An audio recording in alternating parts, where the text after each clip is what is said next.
My parents demanded a share of my hard-earned bonus. When I refused, they called me ungrateful, so I cut them off and built a better life without them. I'm a 30-year-old guy, and for most of my life, I've been the responsible one in my family, the one who always had to be the adult, even when I was still a kid myself. Meanwhile, my older brother, Matt, 32M, has always been the golden child. My parents, both in their mid-50s, have spent years making excuses for him, bailing him out of trouble, and pretending that his failures were just bad luck, instead of the result of his own reckless decisions. I, on the other hand, had to earn every single thing I have. I worked my ass off in school, maintained scholarships, and took on multiple part-time jobs just to stay afloat.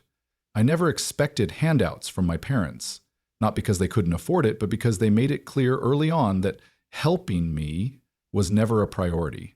My dad would always say, "You're the smart one. You'll figure it out." Meanwhile, Matt could screw up repeatedly, and they'd throw thousands at him to get him back on track. Despite all of that, I managed to build a stable life for myself. I landed a great job in finance, and after years of grinding, I finally got a promotion that came with a hefty year-end bonus. We're talking life-changing money, the kind that could be the foundation for something real. I was planning to use it as a down payment on my first home, finally escaping the cycle of renting. For the first time in my life, I felt like I was truly moving forward. Then, I made the mistake of mentioning my bonus at a family dinner. I wasn't bragging or anything, I just casually brought it up when my mom asked about work. I should have seen the shift in their expressions immediately. My dad smirked, my mom's eyes lit up, and Matt leaned forward with this smug, expectant look. It was like they had already started mentally spending my money before I even finished my sentence. My mom was the first to speak. "You know, Matt could really use some help right now," she said, her voice syrupy sweet in that way she always used when she was about to guilt-trip me. Matt sighed dramatically, shaking his head. "Yeah, man, I've been struggling with bills. You know how the economy is right now?" Yeah, I did know how the economy was. That's why I worked my ass off in it. Matt, on the other hand, had lost his third job in 2 years because he couldn't be bothered to show up on time. He had no savings, no motivation, and no interest in changing his situation. But somehow, it was my responsibility to fix it. Before I could even respond, Dad jumped in. "Family helps family, son. You got lucky with that bonus. It'd be selfish not to share. Lucky." That word made my blood boil. They acted like I had won the lottery instead of grinding through sleepless nights, sacrificing my social life, and busting my ass to get where I was. I took a deep breath and kept my voice even. "I'm using the bonus for a down payment. I've been saving for this for years." The air in the room shifted. My mom's smile disappeared, replaced with a look of pure disappointment. "A house? What do you need a house for? You're a single man. That money could help your brother get back on his feet." Get back on his feet? Matt had never stood on his own 2 feet in his life. "I'm not giving him my money," I said firmly. That's when the manipulation kicked into high gear. Mom clutched her chest like I had physically hurt her. "After everything we've done for you, this is how you repay us? By turning your back on your own brother?" My dad shook his head, looking at me like I was some kind of disappointment. "You're being incredibly ungrateful." Ungrateful! That word hit harder than I expected. Not because it was true, but because of how absurd it was. Ungrateful for what? For being treated like a second-class son my entire life? For having to fend for myself while they poured thousands into Matt's never-ending failures? For constantly being expected to give while he only took?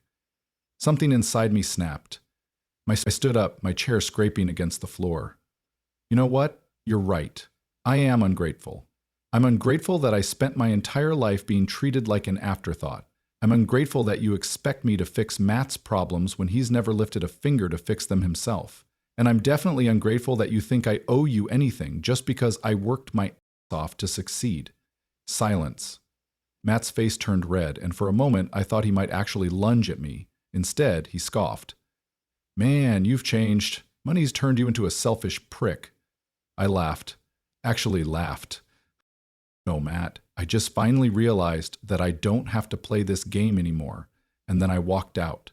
I ignored their calls that night, and the next day, and the week after that. For the first time in my life, I started thinking about what it would mean to cut them off completely. At first, the idea scared me. The guilt crept in, whispering that I was the bad son, the selfish one.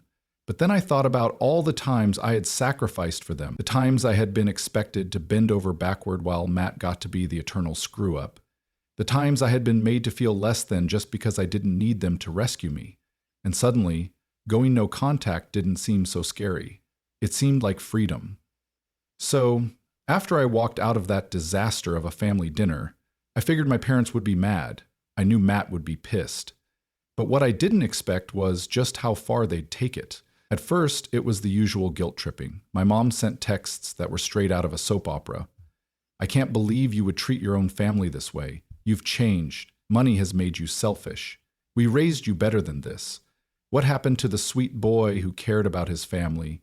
Matt is your brother. If you turn your back on him now, don't expect us to be there when you need us. Oh no, what a tragedy. Whatever shall I do without the unconditional love and support they've never actually given me? Then my dad jumped in. His texts were just straight-up lectures. You need to remember where you come from. Family is more important than money. I always thought you'd be a good man, but I guess I was wrong. Blah, blah, blah. Matt, meanwhile, wasn't even trying to guilt trip me. He just went straight to insults. El Mao, you're such a piece of shit, dude. You think you're better than us? You're nothing without this family. Hope that house keeps you warm when you're all alone. It was actually funny how quickly they switched from, we love you, to, you're dead to us. Just because I told them no for once. I ignored everything, blocked their numbers, thought that was the end of it. It wasn't. Apparently going no contact means nothing when your family is made up of professional manipulators, because when they realized I wasn't responding, they started dragging everyone else into it. First, my Aunt Linda called. Sweetheart, your mom is devastated. She was crying on the phone last night. Can't you just talk to her? I sighed. Did she tell you why? She said you're refusing to help Matt during a tough time. I just think family supports each other, you know. Oh, she didn't mention the years of favoritism? The fact that I had to support myself as a teenager while Matt got everything handed to him? Shocking. I calmly told Aunt Linda the actual story, and she went quiet. I could tell she felt awkward, like she knew she had only heard one side. Then my grandma called. Same spiel. Then my uncle. Then my mom's best friend, even some random family friend I hadn't seen in years, messaged me on Facebook saying, your parents have always been so proud of you. Why are you treating them like this? It was unreal. They were making it sound like I had abandoned them, like I had betrayed my family, all because I didn't want to fund my deadbeat brother's lifestyle. A few days later, I was coming home from work when I heard banging on my apartment door. Not knocking, banging. I checked the peephole. It was my mother. I debated not answering, but I knew she wasn't going to leave. She never did. I opened the door, and before I could even say a word, she pushed past me and walked into my apartment like she owned the place. You won't answer my calls, so I had to come in person, she said, crossing her arms like I was some rebellious teenager. I shut the door. What do you want, Mom? She gave me the most dramatic sigh I had ever heard. I just don't understand what's happened to you. Used to be so generous, so kind. I leaned against the counter. I still am. I just finally realized I don't have to be generous at my own expense. She scoffed. At your own expense? It's just money. Money comes and goes, but your family, we're forever, and right now, your brother is struggling. Matt is always struggling, I shot back. And you and Dad always bail him out, and what does he do? He screws up again. She clutched her chest like I had stabbed her. You don't just give up on family. I stared at her. No, Mom, you gave up on me a long time ago. She blinked. What? I swallowed the lump in my throat. You were always so focused on Matt, so busy fixing his problems that you never even noticed mine. And now that I finally have something good in my life, you expect me to just hand it over to him? She shook her head, actually tearing up. Someday you'll have kids of your own, then you'll understand. I laughed. Actually laughed.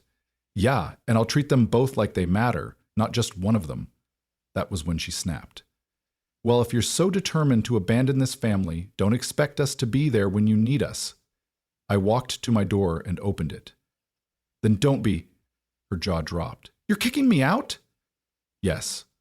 She stared at me for a long moment, eyes burning with anger. Then she stormed out, slamming the door behind her. I exhaled, hands shaking, heart pounding, and for the first time in my life, I felt free. A few days later, I was out with friends when my phone buzzed. Venmo request from Matt for $5,000. The description? Since you're so rich now, I stared at my phone for a second, actually laughing at the audacity. I declined it immediately. Not even 30 seconds later, a text came through. Matt, you're really going to be like this? I'm your brother. Me, and I'm not your bank. Matt, wow, Mom and Dad were right about you. Me, well, guess. They called me ungrateful. Matt, nah, they called you a selfish prick. I didn't respond. I blocked his number. Then I blocked my parents. I thought that was the end of it. I was wrong. A week later, I got a call from my landlord. Hey, just a heads up. Your brother came by today, said he needed access to your unit because of a family emergency. Obviously, I didn't let him in, but I thought you should know. He wasn't happy when I turned him away. Matt had tried to get into my home. That's when I did something I never thought I'd do. I filed a police report, not pressing charges yet, but I wanted something on record. And when my family found out, oh, shit was about to hit the fan. After I filed the police report against Matt for trying to break into my apartment, I knew my family would be furious, but even I wasn't prepared for what came next. The next morning, I woke up to my phone buzzing nonstop. Missed calls, voicemails, text after text. My mom alone had sent me almost 30 messages overnight. At first, it was all anger. How could you call the police on your own brother? You're trying to ruin Matt's life over nothing. This is a betrayal. I don't even recognize you anymore. Then came the guilt tripping. I carried you for 9 months, and this is how you repay me? You are breaking this family apart. I hope you're happy. One day you're going to regret this, and by then we'll be gone. Dad chimed in too, playing the role of the disappointed father. You let money change you. What kind of man does this to his own family? You could have handled this privately, but instead you humiliated us. And then there was Matt. He started off sarcastic. Wow, bro, calling the cops? That's a new low, even for you. Then when I ignored him, he got nastier. You think you're better than us? You're nothing without this family. I swear, you're going to regret this. Regret what? Protecting myself? Setting boundaries? Refusing to let him walk all over me? For the first time in my life, I felt completely done. I blocked them all. A part of me expected them to show up at my door again, but instead they took a different approach. A few days later, I got a call from my boss. Hey, I just had the weirdest phone call, he said. A woman claiming to be your mother called the office. She said she was trying to get in touch with you because you've disconnected from the family and she was worried about you. I felt my stomach drop. She actually asked if we could confirm your work schedule so she could come by and talk to you in person? I could not believe what I was hearing. My own mother had called my workplace and tried to manipulate my boss into giving her information. Thankfully, my boss is a solid guy. He shut her down immediately and told her that company policy doesn't allow personal details to be shared. After that, I made sure security at work knew not to let my family in under any circumstances. Then, a week later, they took things even further. I got home one evening to find a letter taped to my apartment door. It was from my parents. They wrote that they were deeply hurt by my actions, that they didn't understand why I was being so cruel, and that all they wanted was to fix our family before it was too late. At the end of the letter, my mom had written, Matt isn't perfect, but he is your brother. We won't be around forever. One day, you'll wish you had handled things differently. I didn't even feel angry anymore, just exhausted. Every single message, every single phone call, every single attempt to pull me back in was about Matt. Not once did they ask how I was doing. Not once did they take responsibility for anything. It was never about fixing our family. It was about keeping me in my role, the one who sacrificed, the one who took care of things, the one who was expected to give without ever receiving anything in return. I tore up the letter and threw it in the trash. That was the day I truly decided I was done. I called my landlord and updated the security measures for my apartment. I let work know that if my family ever tried calling again, they should be blocked immediately. I told my closest friends what was going on so they wouldn't give out any information if my family tried contacting them. And then I moved on with my life. The silence was incredible. For the first time ever, I wasn't waiting for the next crisis. I wasn't dreading the next phone call. I wasn't living under the constant weight of obligation and guilt. A few months later, I bought my house. It felt surreal walking into my own place, knowing that every dollar I had put into it was mine, knowing that no one could take it from me, that no one could guilt me into giving it away. I still get the occasional email from my parents, usually around the holidays. They're always the same. We miss you. We just want to talk. Family should stick together. But I don't respond. Because I did stick with family. For 30 years, I bent over backward for them. I played the role they wanted me to play, and they took everything I gave them without a second thought. And when I finally said no, they tried to punish me for it. I used to wonder if I was making the right decision, if I was being too harsh. But now, living my life without them constantly weighing me down, I've never been happier. So no, I don't regret going no contact. The only thing I regret is not doing it sooner.